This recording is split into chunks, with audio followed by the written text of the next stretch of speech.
तनुजा ही सुखवस्त श्रीमंत घरातील एकुलती एक मुलगी. घरात सगळ्यांची लाडकी. पैशाची कधीच कमतरता नाही.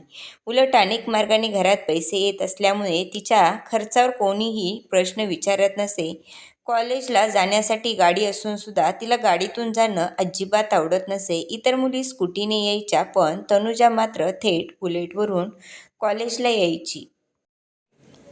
तिचा स्वभाव मस्तीखोर, चंचल आणि बेधडक. तनुजाचा कॉलेजमध्ये प्रवेश झाला की जणू कॉलेजमध्ये जीव यायचा. ती सगळ्यांशी मोकळ्या मनाने बोलायची, हसत खेळत सगळ्यांना आपलंसं करून घ्यायची. हातात नेहमी मोबाईल, चेहऱ्यावर कायम हसू आणि मनात सतत काहीतरी प्लॅन. सगळ्यांवर पैसे खर्च करायला तिला फार आवडायचं. पार्टी, सिनेमा, नाटक कधी कोणाला विचारायची नाही. सहली तर तिचा जिव्हाळ्याचा विषय. कॉलेजमध्ये प्रवेश केल्यापासून आजपर्यंत एकही सहल तिने चुकवली नव्हती. उलट 5-10 जणांचे पैसे स्वतः भरून ती सहल अरेंज करायची. तिला माहीत होतं घरात पैसा भरपूर आहे आणि तिच्या हौशींना कोणाचाच आक्षेप नाही. पण अलीकडे कॉलेजमध्ये तिची मस्ती जरा जास्तच वाढली होती. तिला स्वतःच्या सौंदर्याचा आणि स्वभावाचा प्रचंड अभिमान होता. 1-2 जण सोडले तर बाकी अनेक जण तिच्या कपड्यावरून, वागण्यावरून तिच्यावर टीका करायचे. तनुजामुळे कॉलेजमध्ये वादही निर्माण होऊ लागले, पण त्याचा तिला फारसा फरक पडत नव्हता. उलट ती हसून म्हणायची, लोक टीका नाही करत, माझ्या सौंदर्याची स्तुती करतात. एक दिवस ती कॉलेजच्या गेटमधून आत आली. नेहमीप्रमाणे मुलांची गर्दी होती आणि त्या गर्दीतून कुणीतरी हलकेच गाणं म्हणालं. तनुजाने क्षणभर थांबून मागे वळून पाहिलं. ज्या मुलाने गाणं म्हटलं होतं त्याच्या काळ्याभोर डोळ्यात कुठेतरी पसंतीची, ओळखीची छटा होती. दोघांची नजर एकमेकावर स्थिरावली. तनुजाही नकळत हसली आणि काही न झाल्यासारखे पुढे निघून गेली. तिच्या गालावर पडलेली खळी, गोरा गुलाबी चेहरा आणि सहजपणातील ती अदा तिला आणखीच आकर्षक बनवत होती. अशा कमेंट्स, अशा नजरेमध्ये राहणं तिच्यासाठी रोजचंच होतं. ती त्याच्याकडे फारसं लक्ष देत नसे. हे तिचं शेवटचं वर्ष होतं. तनुजाच्या 2 खास मैत्रिणी प्रीती आणि नैना, त्या दोघींची शेवटच्या वर्षाला फ्रेश होत्या. कॅन्टीनमध्ये जाऊया आणि कॉफी पिऊया असा कुणीतरी प्रस्ताव मांडला. सगळ्यांनी लगेच होकार देखील दिला. खरं तर 4था तास अकाउंट्सचा होता. बी.कॉमच्या विद्यार्थ्यांसाठी अकाउंट्स किती महत्त्वाचा विषय असतो हे सगळ्यांनाच माहीत होतं. पण कॅन्टीनची कॉफी आणि एखादा सिनेमाचा प्लॅन त्या तासावर भारी पडला. कॅन्टीनच्या एका कोपऱ्यात मात्र एक मुलगा शांतपणे बसला होता. वर्तमानपत्र आणि पूर्ण गोंधळापासून वेगळाच. तनुजाचा ग्रुप आत येताच त्याच्या कानावर आवाज पडला. त्याने वर्तमानपत्र बाजूला ठेवले आणि कॅन्टीनमध्ये येणाऱ्या त्या हसऱ्या गोंगाट करणाऱ्या टोळीकडे पाहिले. त्याची नजर थेट तनुजावर जाऊन थांबली. तोच होता. तनुजाने त्याच्याकडे पाहून हलकेच हसली, पण त्याने मात्र तिच्याकडे पाहून कोणताच प्रतिसाद दिला नाही. हे पाहून तनुजा जरा गोंधळली. ती प्रीतीच्या बाजूला बसत म्हणाली, त्या कोपऱ्यात बसलेला विद्यार्थी पाहिलास का? प्रीतीने मान वळवून त्याच्याकडे नीट पाहिलं. क्षणभर थांबून ती म्हणाली, तू त्याला ओळखत नाही वाटतं? नाही, तनुजाने खांदे उडवत उत्तर दिलं. त्याचं नाव करण देशपांडे. विद्यापीठाचा नंबर 1 वेटलिफ्टर आहे तो. फक्त खेळाडूच नाही तर अभ्यासात सुद्धा भारी हुशार आहे. युनिव्हर्सिटीत कायम पहिला येतो आणि गातोही खूप छान. हे ऐकून तनुजा चमकली. थांब, तुला हे सगळं कसं माहीत? आणि गातो छान हे पण? ती मिश्किल हसत म्हणाली. तनुजा लगेच उत्तरली, सकाळीच मी त्याचं गाणं ऐकलंय. प्रीतीने तिच्याकडे संशयाने पाहिले. ओ हो, म्हणजे एवढ्यातच लक्ष गेलं वाटतं. तनुजा हसून म्हणाली, खरंच ग, खूप मधुर आवाज आहे त्याचा. तेवढ्यात नैना मध्येच म्हणाली, तू आज जरा जास्तच भारावल्यासारखी दिसतेस. तनुजा लगेच सावरत म्हणाली, अगं तसं नाही. तेवढ्यात मागच्या बाकावर बसलेला अजय हसत म्हणाला, खरं सांगू, स्वतःला फार मोठं समजणार नाही तर परिस्थितीने गरीब असणारी मुलं मोठं व्हायचं असेल तर काहीतरी वेगळं करतात. कोणी अभ्यासात पुढे जातं, कोणी कॉलेजच्या नाटकात उतरतो, कोणी गाणं म्हणतो. त्याच्या त्या टोमण्यावर तनुजाने रागाने पाहिलं. तू का त्याच्यावर जळतोयस? ती थेट अजयकडे पाहत म्हणाली. अजय काही बोलायच्या आतच विनय पटकन म्हणाला, खरं तर त्याचा जास्त विचार न करता त्याचं थोबाड रंगवायला हवं. ते ऐकताच प्रीती चिडून म्हणाली, विनय तू फार पुढे गेलास, नको तो विषय काढू. क्षणभर सगळ्यामध्ये शांतता पसरली. प्रीतीने लगेच वातावरण बदलत हात वर केला. चला सोडा हा विषय, कॉफी मागवूया.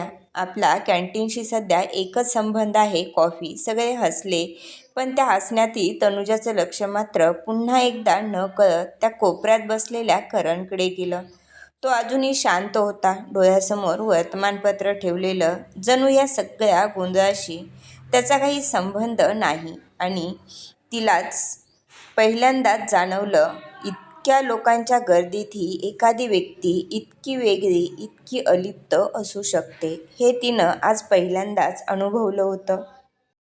देशपांडे म्हणजेच करण विश्वास देशपांडे. गावाकडच्या एका अत्यंत गरीब घरातून आलेला करण 12वीला फर्स्ट क्लासने पास झाला होता. घरात मात्र शिकण्याला ठाम विरोध होता. आता फार शिकायचं नाही, कामधंदा पहा, असं सतत त्याला ऐकावं लागायचं. पण करणचं मत मात्र पक्कं होतं, तो शिकणार होता. घरच्यांचा विरोध, राग, नाराजी काहीच त्याला थांबवू शकली नाही. तो थेट शहरात आला. एका चांगल्या कॉलेजमध्ये ॲडमिशन घेतलं. राहण्यासाठी कमी भाड्याची लहानशी रूम शोधली आणि मग सुरू झाली त्याची खरी झुंज.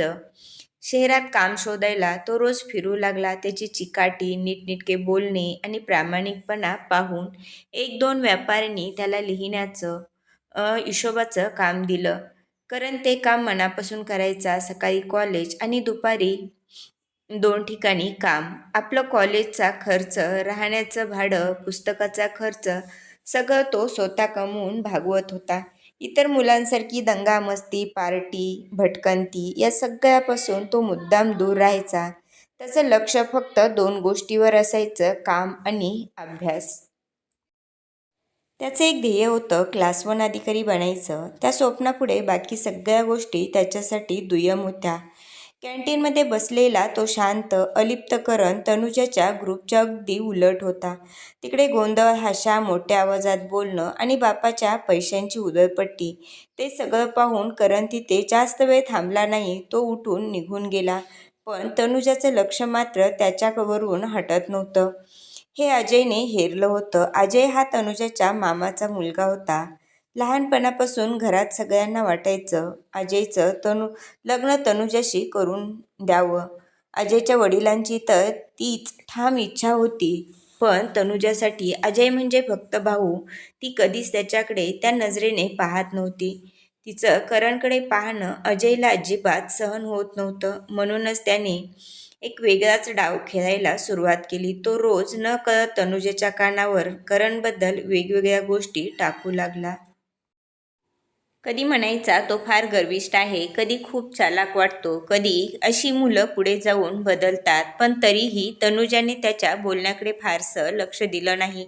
कारण ती हळूहळू करणच्या प्रेमात पडत होती. नकळत ती त्याच्याकडे ओढली जात होती. ही गोष्ट अजयला आतून अस्वस्थ करत होती. आणि शेवटी त्याने थेट तनुजाच्या घरीच ही गोष्ट सांगितली. ती एका गरीब मुलाकडे ओढली जात आहे. तो मुलगा तिच्यासाठी योग्य नाही. घरात अक्षरशः वादळ उठलं आणि त्या वादळातूनच घरच्यांनी अचानक निर्णय घेतला, तनुजाचं लग्न. तनुजाने या निर्णयाचा प्रखर विरोध केला. ती रडली, समजावण्याचा प्रयत्न केला, पण घरात कुणीही तिचं ऐकून घ्यायला तयार नव्हतं. घरात एकच वाक्य वारंवार ऐकू येत होतं, मोठ्या काकांचा निर्णय अंतिम असतो. आणि तेच झालं. तनुजासाठी स्थळ पाहायला सुरुवात झाली. लवकरच एक अतिशय श्रीमंत घराण्यातलं स्थळ आलं. मुलगा उच्च शिक्षित होता, हॉस्पिटलमध्ये प्रॅक्टिस करत होता, दिसायला देखणाही होता. घरातल्या सगळ्यांनाच ते स्थळ फार आवडलं आणि क्षणाचाही विलंब न करता होकार दिला गेला. तनुजा मात्र आतून पूर्णपणे तुटली गेली होती. पण तिचं मन, तिची इच्छा, तिचं प्रेम या सगळ्यांना त्या घरात किंमत उरली नव्हती. लग्नाची तयारी सुरू झाली. मोठ्या थाटामाटात लग्न लावून दिलं गेलं आणि लग्नाच्या वेळीच तनुजाच्या वडिलांनी मोठी रक्कम देऊन नवऱ्याला हॉस्पिटल उभारण्यासाठी मदतही केली. सगळ्यांसाठी ते सुखाचं लग्न होतं, पण तनुजासाठी ते स्वप्नांच्या अंत्यसंस्कारासारखं होतं. लग्नानंतरचे सुरुवातीचे काही दिवस खरोखरच शांततेत गेले. घर नवं होतं, नातं नवं होतं आणि मनात कुठेतरी अजूनही आशेचा एक छोटासा दिवा पेटलेलाच होता. पण हळूहळू चित्र बदलू लागलं. तनुजाचा नवरा अमित तिला वारंवार तिच्या वडिलांकडून आणखी पैसे आणण्याबद्दल बोलू लागला. सुरुवातीला तो फार हलक्या फुलक्या शब्दात म्हणायचा, आपलं हॉस्पिटल मोठं करायचं, थोडी मदत मिळाली तर किती बरं होईल. पण काही दिवसातच तो आग्रह हट्टात बदलला. एक दिवस तनुजाने ठाम शब्दात सांगितलं, अमित, जे काही द्यायचं होतं ते माझ्या वडिलांनी लग्नाच्या वेळी दिलं आहे. यापुढे मी त्यांच्याकडून काही मागणार नाही. हे ऐकून अमित चिडला. तुझ्या वडिलांच्या संपत्तीत तुझाही अधिकार आहे, तो रागात म्हणाला. तनुजा शांत पण ठाम आवाजात म्हणाली, माझा अधिकार त्यांनी तुम्हाला लग्नाच्या वेळी दिला आहे. आता मी त्यांच्यासाठी ओझं बनणार नाही. तेव्हापासून दोघांमध्ये वाद वाढत गेले. अमित जास्त वेळ घराबाहेर राहू लागला. रात्री उशिरा येणं, कधी तर 2-2, 3-3 दिवस घरी न येणं आणि मग हळूहळू 15-15 दिवस तो घरीच दिसेना असा झाला. याच काळात त्याच्या हॉस्पिटलमधील एका डॉक्टरशी त्याची जवळकी वाढली. मैत्री कधी जवळकी बनली आणि ती जवळकी कधी प्रेमात बदलली हे त्यालाच कळलं नाही. त्या दोघांचं एक स्वप्न होतं, मोठं भव्य हॉस्पिटल सुरू करायचं. पण त्यासाठी मोठ्या रकमेची गरज होती आणि त्या पैशाचा सोपा मार्ग अमितला फक्त एकच दिसत होता, तनुजाचे वडील. म्हणून तो पुन्हा पुन्हा तनुजाच्या मागे लागायचा. एकदाच बोलला बाबांशी, तू सांगितलं सर ते नाही म्हणणार नाहीत. पण तनुजाही तितकीच हट्टी होती. तिनं प्रत्येक वेळेस ठाम नकार दिला. आता मात्र अमितचं वागणं पूर्णपणे बदललं होतं.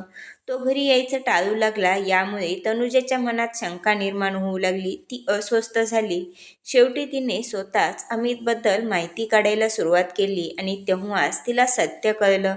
हॉस्पिटलमधील एका डॉक्टरशी त्याची फार जवळकी आहे हे समजल्यावर तिच्या पायाखालची जमीनच सरकली. 8 दिवसांनी अमित घरी आला. त्या दिवशी तनुजाने धीर करून त्याच्याशी थेट बोलायचं ठरवलं.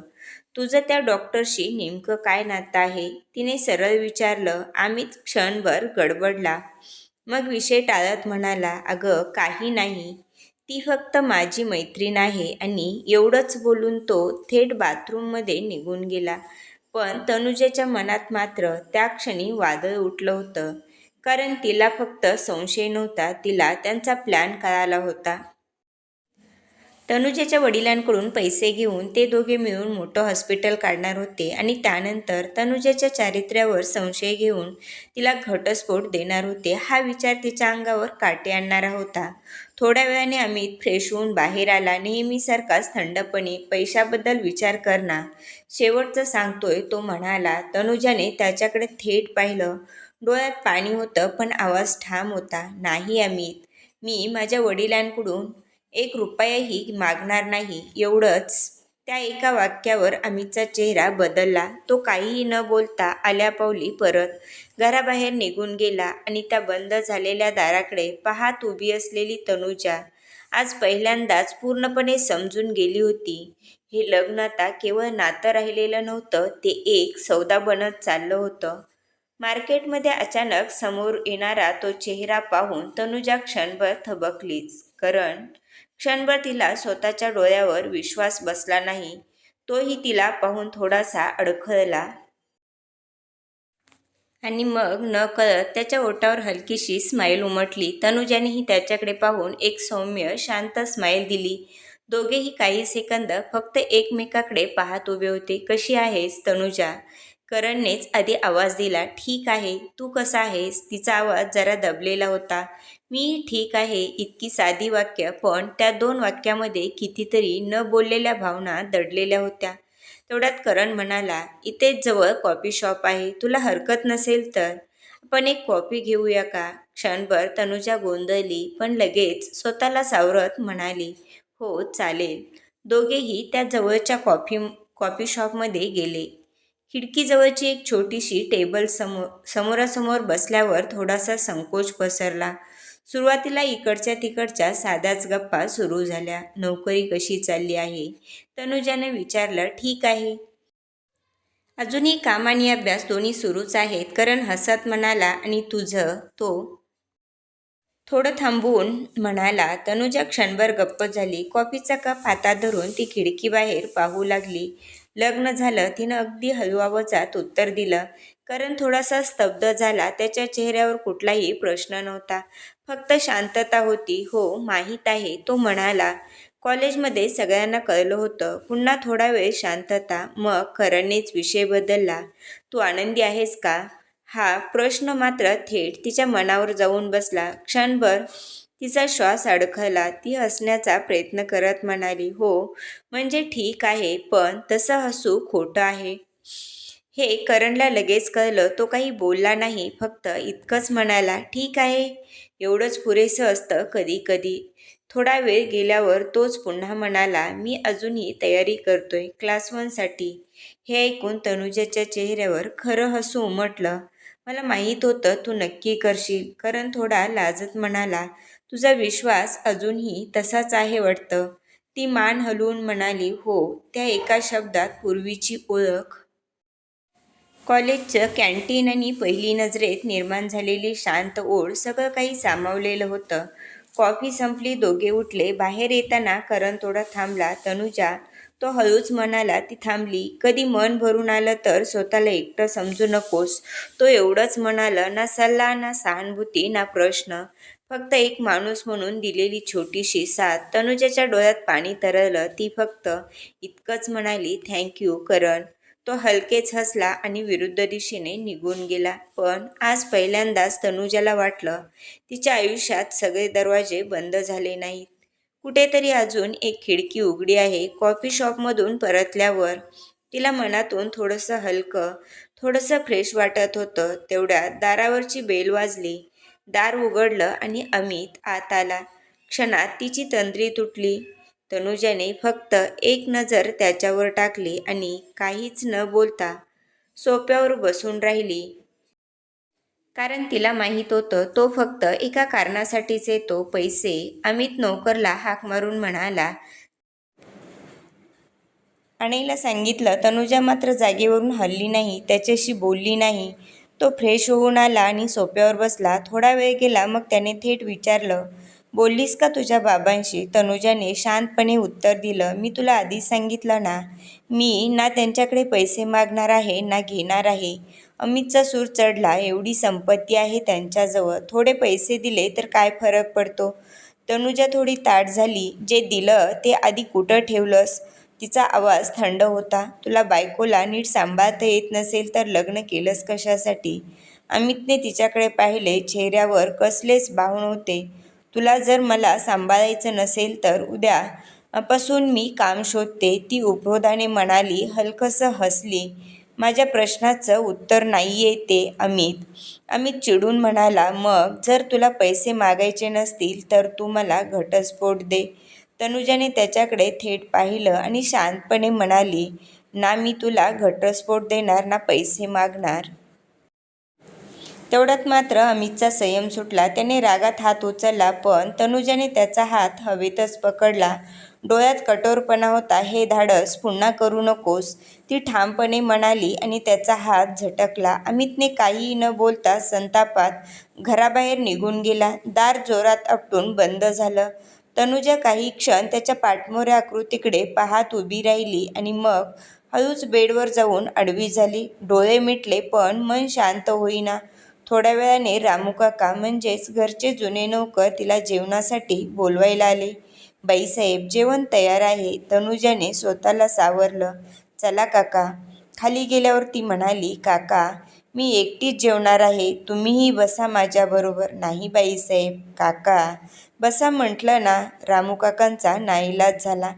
तेही तिच्याबरोबर बसले. थोडा वेळ शांततेत जेवण झालं. मग रामूकाका हळूच म्हणाले, बाईसाहेब, एक बोलू का? बोला ना काका. आजकाल साहेब फारच बाहेर राहायला लागले. तनुजा हलकेच हसली. काका, सगळा नशिबाचाच खेळ असतो. रामूकाका डोकं हलवत म्हणाले, तरीही बाईसाहेब, हे वागणं बरोबर नाही. तनुजा थोडी गंभीर झाली. मलाही माहीत आहे काका, पण हे जर घरी कळलं ना, तर माझे भाऊ कसे आहेत ते तुम्हाला माहीत आहे. म्हणूनच मी गप्प बसते. नाहीतर हे सगळं फार वेगळ्या वळणावर जाईल. रामू काकांनी तिच्याकडे काळजीने पाहिले. पण बाईसाहेब, हे किती दिवस सहन करणार? तनुजा थोडा वेळ गप्प राहिली, मग हळूच म्हणाली, जोपर्यंत शक्य होईल तोपर्यंत काका. रामू काकांच्या डोळ्यात पाणी आलं. तनुजाने जेवण आवरलं आणि वर आपल्या खोलीत निघून गेली. रामू काकांनीही सगळं आवरलं आणि आपली खोली गाठली. खोलीत आली तरी तिचं मन अस्वस्थ होतं. घरात सांगावं तर घरच्यांचा स्वभाव तिला माहीत होता. भावांचा राग, त्यांची टोकाची प्रतिक्रिया, ती कुणालाही मोकळेपणाने बोलू शकत नव्हती. हे सगळं ती किती दिवस मनात साठवून ठेवणार होती. तिने हळूच पर्स उघडली, त्यातील करने दिलेलं कार्ड काढलं आणि त्यावरील नंबर तिने आपल्या मोबाईलमध्ये सेव्ह केला. नंतर नकळत त्याचं फेसबुक प्रोफाईल उघडलं. फोटो पोस्ट सगळीकडे, तो एकटाच, कुठेही कुणी नाही. तनुजा क्षणभर थांबली. मनात एक विचार चमकून गेला, तो अजूनही एकटाच आहे. धन्यवाद. जर ही कथा आवडली तर कथेला लाईक करा, सबस्क्राईब करा आणि बाजूचे बेल आयकॉन प्रेस करा, म्हणजे नवीन व्हिडिओ टाकला की नोटिफिकेशन मिळेल.